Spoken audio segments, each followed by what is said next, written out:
Selamat pagi, salam sejahtera. Terima kasih karena bersama dengan saya di Nazilin Unity Channel. Ada spekulasi konon menyatakan 10 ahli parlimen kerajaan bakal menyokong Perikatan Nasional. Ini sebabnya kita membantah.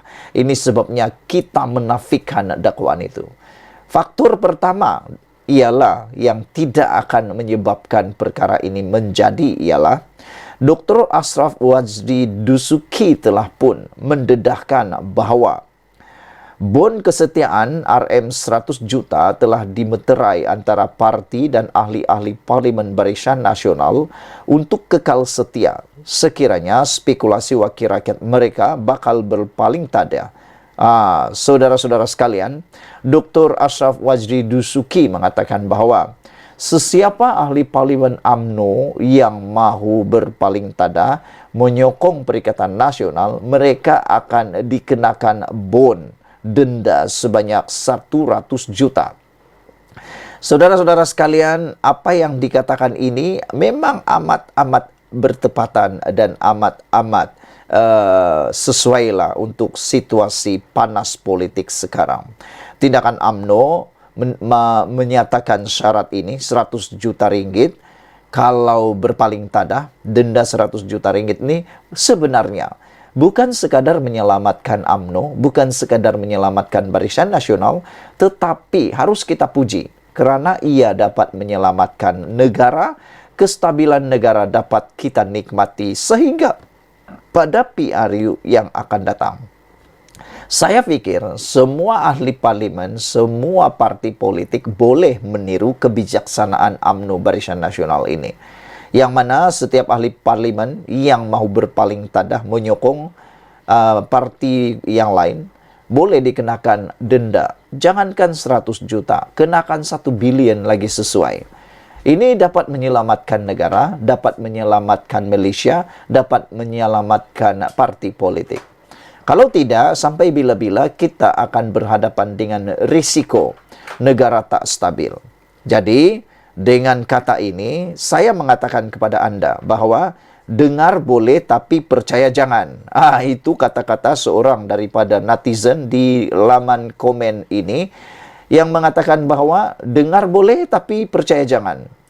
Apabila spekulasi menyatakan 10 ahli parlimen blok kerajaan bakal beralih sokongan terhadap Perikatan Nasional untuk membentuk kerajaan baru adalah sebenarnya satu igauan semata-mata, mimpi di tengah hari kata mereka, dan dengar boleh tapi percaya jangan kata netizen lagi. Antara sebab yang mengukuhkan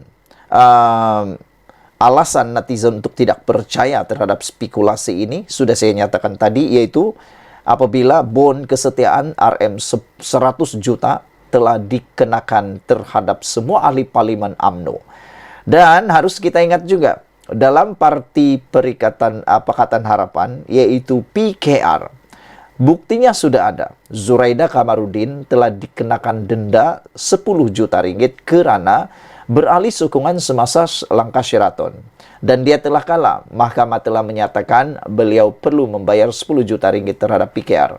Ini juga salah satu faktor yang kita tak boleh percaya berlaku 10 orang ahli parlimen bakal menyokong Perikatan Nasional.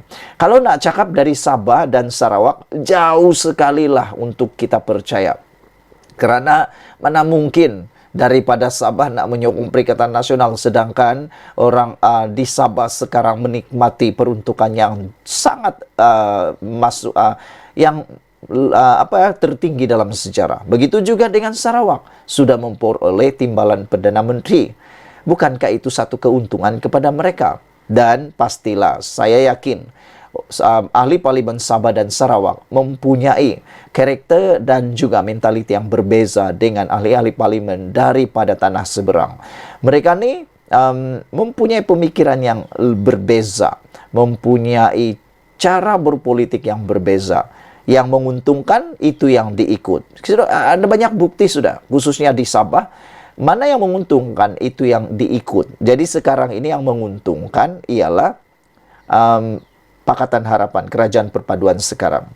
Di samping itu, Anwar juga telah berjaya mengutarakan banyak janji untuk ME63 bagi Sabah dan Sarawak. Sekian dulu untuk kali ini. Jangan lupa tinggalkan komen Anda, tekan butang subscribe. Kita jumpa lagi. Bye-bye. Selamat petang, salam sejahtera. Terima kasih karena bersama dengan saya di Nazlin Unity Channel. Yang ini hampir tak boleh kita percayai, tapi boleh juga membuatkan kita tergempar. Dengan tajuk di Sinar Harian mengatakan, lebih 10 ahli parlimen kerajaan bakal sokong Perikatan Nasional. Yang kita nak ulas sebenarnya bukan sekadar betul atau tidak, tetapi kenapa tiba-tiba pula berkurang. Dulu kata 30, sekarang tinggal 10, lama-lama tinggal 2. Dan yang lebih hairan lagi, dari dulu sampai sekarang, sudah setahun. Nah, setahun dah kita dengar kononnya ada ahli parlimen kerajaan yang bakal menyokong dan menyokong Perikatan Nasional. Mereka kata dulu ada 30, ada 30. Tapi sampai ke hari ini, dah setahun Anwar Ibrahim menjadi Perdana Menteri, dah setahun kerajaan perpaduan ini berjalan dengan lancar dan mantap, masih belum lagi satu pun ahli parlimen menyokong Perikatan Nasional. Adakah ini hanya sekadar igauan mimpi mereka semata-mata? Adakah ini hanya mereka mengangan-angankan? Anwar Ibrahim tak pernah cakap pun. Anda tahu, sepanjang saya menganalisis politik itu, setahun sebagai pemerhati politik pada kerajaan Madani ini, Anwar Ibrahim tak pernah menyatakan bahawa bakal 10K, 5K, 4K ahli parlimen daripada Perikatan Nasional bakal menyokongnya. Tetapi apa yang berlaku terjadi pula. Tak pernah cakap, tapi jadi pula. Tapi Perikatan Nasional dah banyak kali cakap cukup nombor lah, macam-macam lah, dan nak menjumpa dengan Agong lah. Tapi sehingga ke hari ini, naratif itu hanya tinggal naratif, tidak menjadi kenyataan. Hanya seakan-akan mengelirukan para pengundi mereka sendiri. Bahkan ada netizen kata, tindakan tindakan spekulasi ini konon, yang mana dinyatakan oleh ahli Majlis Pimpinan Tertinggi Parti Pribumi Bersatu, iaitu Datuk Seri Muhammad Rizwan Yusof, bahawa spekulasi itu mungkin akan menyebabkan 10 orang ahli parlimen blok kerajaan beralih sokongan. Ini hanya sekadar jaga hati, kata netizen. Dan ialah, saya secara pribadi pun terfikir juga, pernyataan ini adalah satu fakta yang tidak benar. Ianya hanya fakta untuk menyedapkan hati dan untuk menakut-nakutkan Anwar. Tapi Anwar tak pernah takut pun.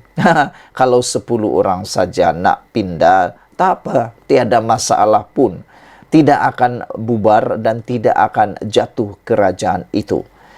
Kalau fikir-fikirlah kan, tambah 69 sekarang ni ahli parlimen daripada Perikatan Nasional, tolak 5, tinggal 69, campur dengan 10, baru 79. Macam mana nak bentuk kerajaan? Itu hanya merugikan. Selain daripada itu, kenapa kita menyangkal 10 ahli parlimen ini berpindah ke blok, ialah apabila mereka berpindah blok, mereka sengaja dengan petik membunuh diri, menjahanamkan diri sendiri. Kenapa? Kerana mereka akan kehilangan peruntukan parlimen. Bukankah itu menjahanamkan diri sendiri? Lebih baik tunggu sampai PRU akan datang. Melainkan kalaulah benar Perikatan Nasional boleh jadi kerajaan, betul-betul confirm jadi kerajaan, barulah ada kelebihan, ada kepentingan mereka mengalih sokongan. Tapi kalau tidak, buat apa? Ianya tidak membawakan apa-apa manfaat kepada ahli-ahli parlimen yang mau menyokong tersebut. Jadi, kita menyangkallah, kita tidak dapat percayalah bahawa 10 orang ahli parlimen ini bakal menyertai kerajaan, menyertai Perikatan Nasional. Kita tidak dapat menerima dan tak boleh hadamlah. Kenapa boleh pula tiba-tiba 10 kan? Kenapa boleh? Sedangkan tiada manfaat mereka untuk beralih sokongan. Mereka hanya menjerumuskan diri mereka pada bahaya bukan saja tidak dicalonkan lagi, bahkan kehilangan semua keistimewaan sebagai ahli parlimen. Sedangkan Blok Perikatan Nasional pun nak bersama kerajaan sebab nak peruntukan. Takkanlah ahli parlimen kerajaan ni pula nak membuang keistimewaan dan peruntukan tersebut. Tak tahulah kalau ada pula ahli parlimen yang dengan tanda petik kurang bijak untuk bertindak menyokong Perikatan Nasional. Saudara-saudara sekalian, jadi kita tidak dapat melayanlah perkara ini, dan dari mana perkara itu boleh berlaku pun kita tidak tahu. Saudara-saudara, sekian dulu untuk kali ini. Jangan lupa tinggalkan komen Anda, tekan butang subscribe. Kita jumpa lagi. Bye-bye.